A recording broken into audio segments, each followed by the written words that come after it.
Good evening friends, welcome to my YouTube channel doctor Kailash Sati information A to H. तो दोस्तों, आज की video का टॉपिक है प्लांट ग्रोथ रेगुलेटर्स। तो वीडियो का कंटेंट है टर्मिनोलॉजीज। तो जनरली इंटरव्यू में जो टर्मिनोलॉजीज पूछी जाती हैं उसके बारे में हम डिस्कस करेंगे। उसके बाद commercial use of plant growth regulators और other names of plant growth regulators, मतलब जो हमारे प्लांट ग्रोथ रेगुलेटर्स हैं उन्हें हम क्या बोलते हैं।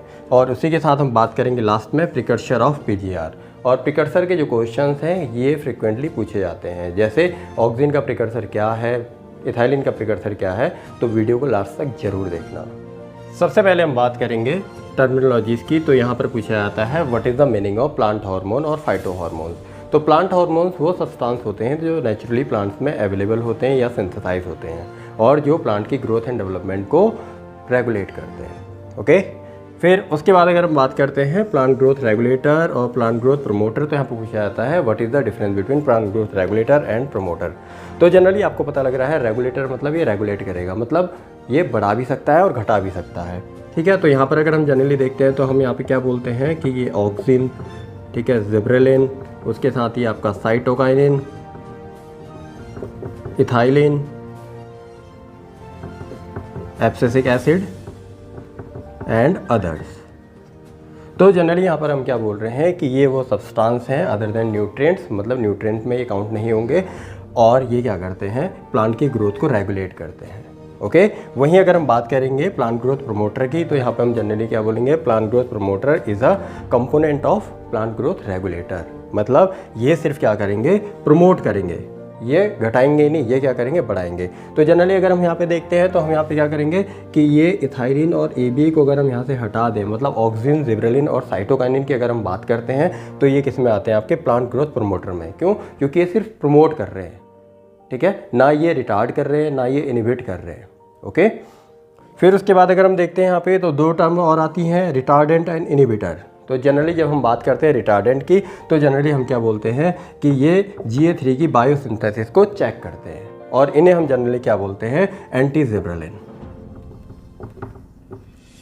ठीक है, वहीं अगर हम बात करते हैं इनहिबिटर्स की तो जनरली हम क्या बोलते हैं कि ये जो इनहिबिटर्स होते हैं ये वो सब्सटेंस होते हैं जो क्या करते हैं, ऑक्सीजन की जो ट्रांसपोर्टेशन है, ऑक्सीजन का जो ट्रांसपोर्टेशन है उसको चेक करते हैं और जनरली हम इनको क्या बोलते हैं, एंटी ऑक्सीजन। ओके, तो ये हुई हमारी डिफरेंट टर्मिनोलॉजीज जो इंटरव्यू में पूछी जाती है।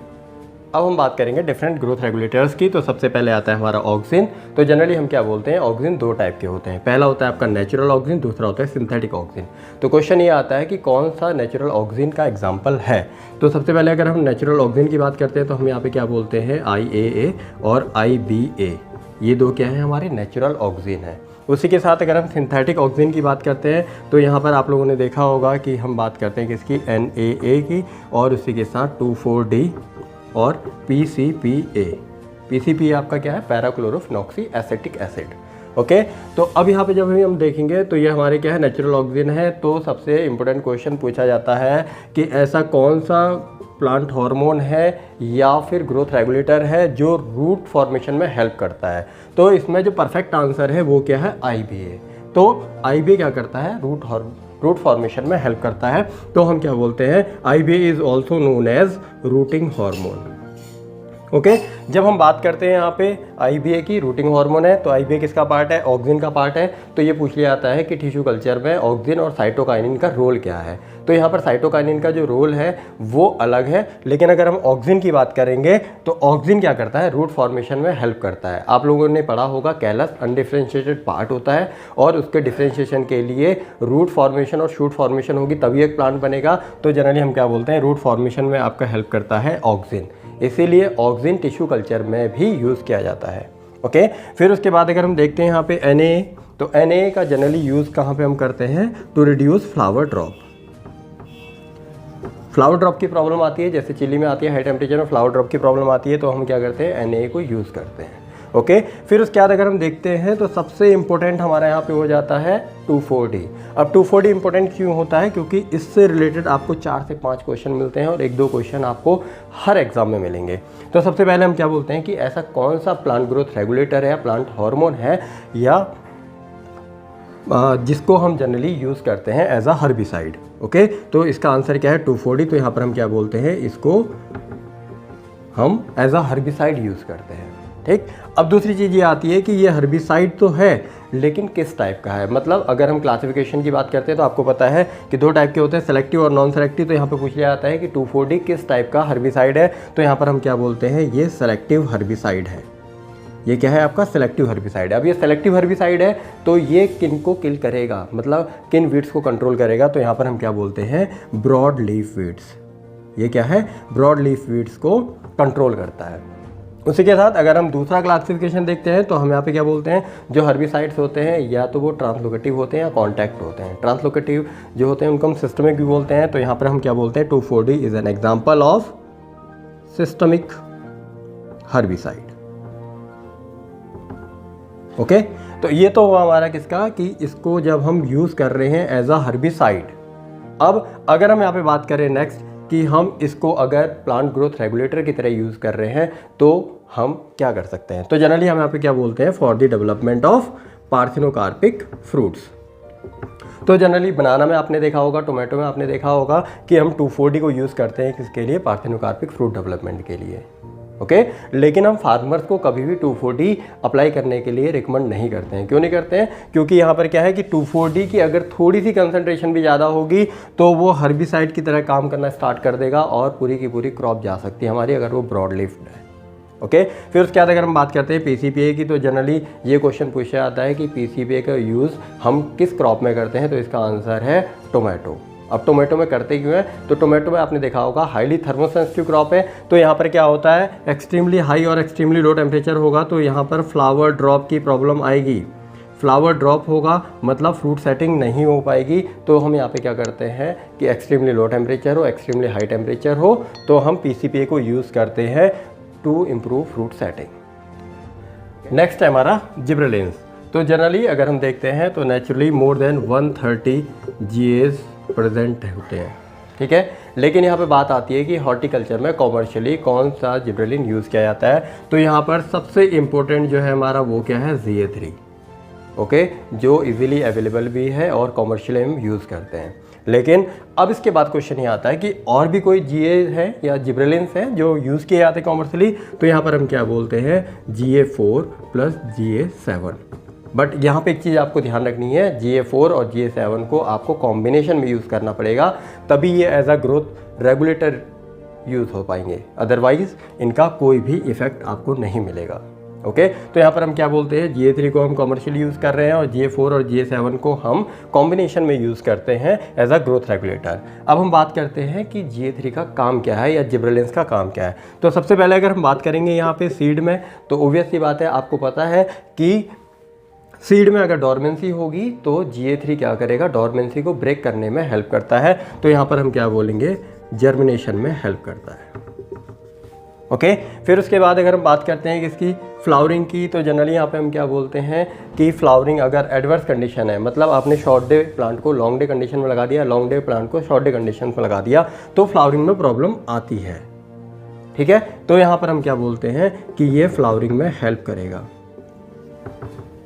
ओके, फिर उसी के साथ अगर हम फ्लावरिंग में दूसरी बात करते हैं तो यहाँ पर आता है मॉडिफिकेशन। अब कुकर बिट्स में आप लोगों ने देखा होगा डिफरेंट फॉर्म्स हमारी अवेलेबल होती हैं। तो यहाँ पर क्या होता है कि मेल फ्लावर अलग होते हैं, फीमेल फ्लावर अलग होते हैं और हर्माफ्रोडाइट फ्लावर्स अलग होते हैं। तो जनरली अगर हम GA3 की बात करते हैं तो GA3 का बहुत ज़्यादा इंपॉर्टेंट रोल इसलिए हो जाता है क्योंकि ये मेल फ्लावर भी बढ़ाता है और फीमेल फ्लावर भी बढ़ाता है। अब कंडीशन क्या रहेगी, तो जब भी हम बात करेंगे तो अगर कंसंट्रेशन हाई होगी, GA3 की कंसंट्रेशन अगर ज़्यादा होगी तो ये क्या करेगा, मेल फ्लावर बढ़ाएगा। वहीं अगर इसकी हम लो कंसंट्रेशन को यूज़ करते हैं तो जनरली हम क्या बोलते हैं कि ये क्या करेगा, लो कंसंट्रेशन में ये फीमेल फ्लावर को प्रमोट करता है। ओके, उसी के साथ अगर हम देखते हैं फ्लावरिंग का, तो यहाँ पर हम बात करेंगे टेम्परेट जोन की। जैसे एप्पल की अगर हम बात करते हैं तो आप लोगों ने देखा होगा जो फार्मर्स होते हैं बोलते हैं कि इस बार बर्फ़ अच्छे से नहीं पड़ी, स्नोफॉल अच्छे से नहीं हुआ है, तो इस बार जो यील्ड होगी वो कम आएगी। क्यों, क्योंकि एप्पल को चिलिंग रिक्वायरमेंट होती है। तो उस कंडीशन में हम क्या करते हैं, GA3 को यूज़ करते हैं। तो यहाँ पर हम क्या बोलते हैं, जो GA3 है हमारा, ठीक है, ये चिलिंग रिक्वायरमेंट का सब्सटीट्यूट भी है। मतलब कि ऐसा कौन सा ग्रोथ रेगुलेटर है जिसको हम एज अ सब्सटीट्यूट यूज़ करते हैं चिलिंग रिक्वायरमेंट का, तो उसका आंसर क्या होगा आपका, GA3। ओके, फिर उसके बाद हम बात करते हैं किसकी, फ्रूट की। तो जनरली यहाँ पर अगर हम देखते हैं तो GA3 का यूज़ हम करते हैं for the development of parthenocarpic fruits. पहली चीज़ मतलब सीडलेसनेस को इम्प्रूव कर रहे हैं। ओके, उसी के साथ अगर हम फ्रूट की बात करते हैं तो GA3 का हम कॉमर्शियली कौन सी क्रॉप में यूज़ करते हैं, तो इसका आंसर है ग्रेप। ग्रेप्स में जनरली हम क्या करते हैं, GA3 को यूज़ करते हैं। क्यों? क्योंकि ये सेल इलोंगेशन में हेल्प करता है। मतलब अगर सीडलेस फ्रूट्स होंगे तो उनकी सेल इलोंगेट करेगा, जिसकी वजह से बेरी इलोंगेशन होगी और आपको बेस्ट क्वालिटी के ग्रेप्स मिलते हैं। तो यहाँ पर हम क्या बोलते हैं कि GA3 को हम कॉमर्शियली यूज़ करते हैं सीडलेस ग्रेप्स की वैरायटीज़ में। नेक्स्ट पीछे आ रहे हैं हमारा साइटोकाइनिन। तो जनरली अगर हम साइटोकाइनिन की बात करते हैं तो हम क्या बोलते हैं कि जो साइटोकाइनिन होता है ये सेल डिवीज़न में हेल्प करता है। तो जब ये सेल डिवीज़न में हेल्प करेगा तो बेसिकली हम यहाँ पे क्या बोलते हैं कि सेल डिवीज़न में हेल्प कर रहा है, इसका मतलब क्या होगा, ग्रोथ और डेवलपमेंट बढ़ेगा और इसीलिए ये आपका ग्रोथ प्रमोटर में काउंट होता है। ओके, हम इसको ग्रोथ प्रमोटर में क्यों लेके चले, क्योंकि ये सेल डिवीज़न में हेल्प कर रहा है। मतलब जब सेल डिवीज़न ज़्यादा होगा इसका मतलब ग्रोथ एंड डेवलपमेंट बढ़ेगा। और उसी के साथ अगर हम बात करते हैं नेक्स्ट, तो यहाँ पर आता है इसका यूज़ और कहाँ पे है। तो नॉर्मली हम क्या बोलते हैं, इसका यूज़ ऑक्सिन के साथ टिश्यू कल्चर में किया जाता है। कैलस डिफरेंशिएशन की हमने बात करी तो ऑक्सिन क्या कर रहा था, रूट फॉर्मेशन कर रहा था, और टिश्यू कल्चर में जो साइटोकाइनिन होता है ये क्या करता है, शूट फॉर्मेशन करता है। तो रूट फॉर्मेशन होगी, शूट फॉर्मेशन होगी, तभी क्या होगा, एक कंप्लीट प्लांट बनता है। ओके, फिर उसके बाद हम बात करते हैं अदर यूजेस का क्या है। तो हम क्या बोलते हैं, इसको जनरली हम लीफी वेजिटेबल्स में यूज़ करते हैं। लीफी वेजिटेबल्स में हम इसलिए यूज़ करते हैं क्योंकि leafy vegetables generally self life उनकी कम होती है, तो उसकी सेनेसेंस को ये क्या करता है, चेक करता है, जिससे क्या होगा, सेनेसेंस कम होगी, इसका मतलब क्या होगा, उसकी जो सेल्फ लाइफ होगी वो इंक्रीज़ होगी।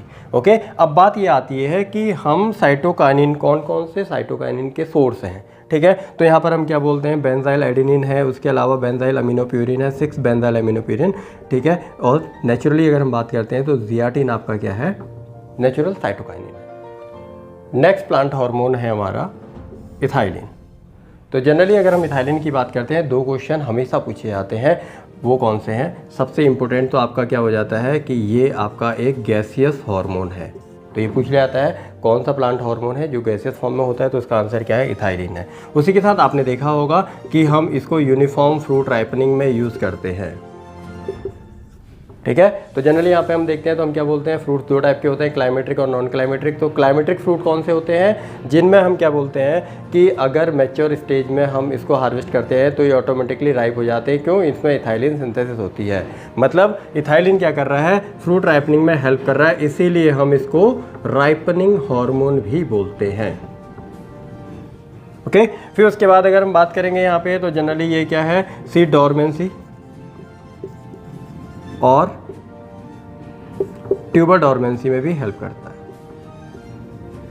ट्यूबर डोरमेंसी ब्रेक करने में हेल्प करता है। तो जनरली हम देखते हैं जैसे पोटैटो है, याम है, इनमें हम क्या है, इथाइलिन को यूज़ करते हैं कॉमर्शियली सीड डोरमेंसी या ट्यूबर डोरमेंसी को ब्रेक करने के लिए, ठीक है। फिर उसके बाद अगर हम देखते हैं फ्लावरिंग की, जब हम बात करेंगे यहाँ पे, तो फ्लावरिंग में सबसे इंपॉर्टेंट क्वेश्चन जो पूछा जाता है कि कुकुरबिट्स में इथाइलिन का यूज़ कहाँ पे है।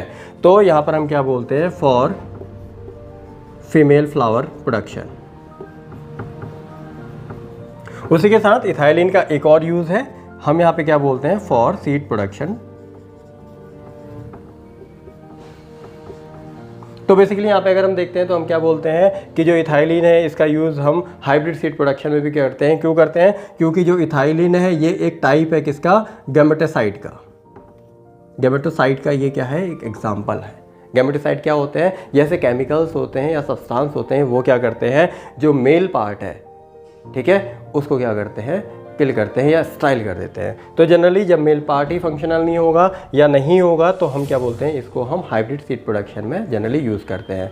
तो पूछ लिया आता है कि इथाइलिन का कॉमर्शियली हम कौन सी क्रॉप में हाइब्रिड सीड प्रोडक्शन के लिए यूज़ कर रहे हैं, तो इसका आंसर कुकुरबिट्स में जाता है, जिसको हम क्या बोलते हैं, समर स्क्वैश।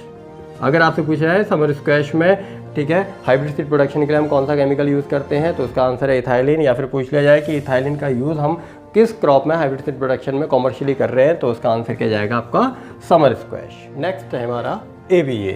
तो ABA को जनरली हम क्या बोलते हैं, एब्सिसिक एसिड।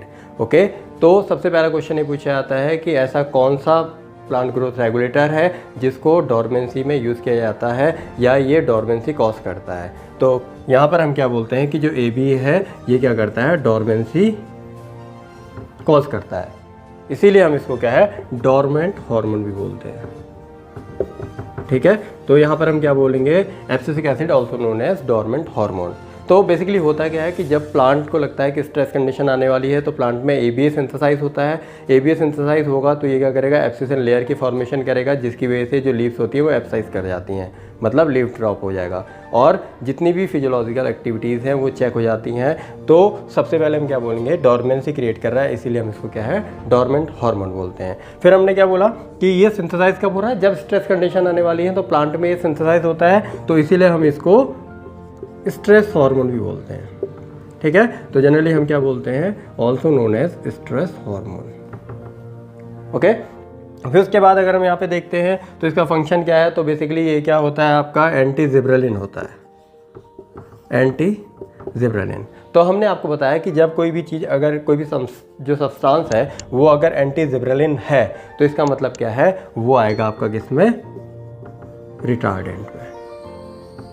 अब हम बात करते हैं रिटार्डेंट के एग्जांपल्स की। तो जनरली यहाँ पे हमने क्या बोला, जो जिब्रेलिन के बायोसिंथेसिस को चेक करते हैं वो ग्रोथ रिटार्डेंट होते हैं। तो अब यहाँ पे एग्जांपल की अगर हम बात करते हैं तो आपको पता है GA का एंटागोनिस्टिक इफेक्ट किसके पास होता है, AB के पास होता है। तो हम क्या बोलते हैं, AB बेस्ट एग्जाम्पल है ग्रोथ रिटार्डेंट का। उसके साथ ही CCC आपको मिलता है, साइकोसेल या क्लोनमिकॉड भी हम इसको बोलते हैं, ये भी क्या है, आपका एंटी जिब्रेलिन है, या फिर हम क्या बोलते हैं, एग्जांपल है ग्रोथ रिटार्डेंट का। उसी के साथ सबसे इंपॉर्टेंट एक और है आपका पैक्लोब्यूट्राजोल। तो शायद सभी को पता होगा कि हम इसको कौन सी क्रॉप में कॉमर्शियली यूज़ करते हैं। अगर आपको पता है तो कमेंट करके बताना ज़रूर। तो ये हमारे इंपॉर्टेंट एग्जांपल्स हैं किसके, ग्रोथ रिटार्डेंट के या फिर एंटी जिब्रेलिन के। ओके, उसके बाद जो हमारे नेक्स्ट एग्जांपल्स आते हैं किसके आते हैं, इनहिबिटर्स के। तो जनरली हम क्या बोलते हैं, जो हमारे इनहिबिटर्स होते हैं ये एंटी ऑक्सिन होते हैं। तो यहाँ पर अगर हम देखते हैं तो सबसे इंपॉर्टेंट आपका हो जाता है मैलिक हाइड्राजाइड, और इसको हम यूज़ करते हैं एज अ स्प्राउटिंग इनहिबिटर। ठीक है, तो ऑनियन के केस में हम इसको कॉमर्शियली यूज़ करते हैं स्प्राउटिंग इनहिबिटर की तरह। और उसी के साथ अगर हम देखते हैं यहाँ पे, तो जो हमारा नेक्स्ट एंटीऑक्सिन है या इनहिबिटर है वो है आपका टीबा, ट्राईआइडोबेंजोइक एसिटिक एसिड। ओके, तो यहाँ पर जनरली हम देखते हैं तो जो टीबा का कॉमर्शियली यूज़ होता है वो किस में होता है, वाटरमेलन में होता है। वाटरमेलन में हम करते क्यों हैं, तो जितने भी कुकरबिट्स होते हैं उसमें फीमेल फ्लावर प्रोडक्शन के लिए हम क्या करते हैं, इथाइलिन को कॉमर्शियली यूज़ करते हैं, एक्सेप्ट वाटरमेलन। वाटरमेलन के केस में हम क्या करते हैं, टीबा को यूज़ करते हैं फीमेल फ्लावर प्रोडक्शन के लिए। तो ये भी एक इम्पोर्टेंट क्वेश्चन है और ये दोनों इम्पोर्टेंट एग्जांपल्स हैं किसके, इनहिबिटर के। उसी के साथ अगर हम बात करते हैं अब नेक्स्ट प्रिकर्सर की, तो जनरली अगर हम देखते हैं कि ऑक्सिन का प्रिकर्सर कौन होगा, साइटोकाइनिन का प्रिकर्सर कौन होगा, तो एक या दो क्वेश्चन आपको हमेशा मिल जाते हैं प्रिकर्सर के, अगर आपने एक दो कॉम्पिटिटिव एग्जाम्स दिए होंगे। तो सबसे पहले अगर हम बात करते हैं यहाँ पे ऑक्सिन की, तो ऑक्सिन का प्रिकर्सर आपका कौन होता है, ट्रिप्टोफैन। ट्रिप्टोफैन। उसके साथ ही अगर हम बात करते हैं जिब्रेलिन की, तो जिब्रेलिन का आपका कौन सा होता है, एंटकोरिन। एंटकोरिन आपका क्या है, प्रिकर्सर है GA का या जिब्रेलिन का। फिर उसके बाद अगर हम बात करते हैं साइटोकाइनिन की, तो साइटोकाइनिन के केस में प्रिकर्सर आपका कौन सा है, आपका एडेनिन। एडेनिन। फिर इथाइलिन की अगर हम बात करते हैं, इथाइलिन गैसियस हार्मोन है, ठीक है, इसका प्रिकर्सर आपका कौन सा होता है, मेथियोनिन। और लास्ट हमारा है ABA, एब्सिसिक एसिड, जिसको हम डोरमेंट हार्मोन या स्ट्रेस हार्मोन बोलते हैं, और इसका जो प्रिकर्सर है वो कौन है आपका, वियोलाजेंथिन। तो ये हमारे इंपॉर्टेंट 5 पॉइंट्स हैं, मतलब किसका प्रिकर्सर कौन है। तो हम क्या बोलते हैं, ऑक्सिन का प्रिकर्सर ट्रिप्टोफैन, ठीक है, GA का एंटकोरिन, साइटोकाइनिन का एडेनिन, इथाइलिन का मेथियोनिन और ABA का वियोलाजेंथिन। तो दोस्तों कंटेंट और वीडियो अच्छी लगी हो तो लाइक और शेयर ज़रूर करना, और नेक्स्ट वीडियो का कंटेंट आप मुझे कमेंट बॉक्स में बता सकते हैं। Okay, thank you.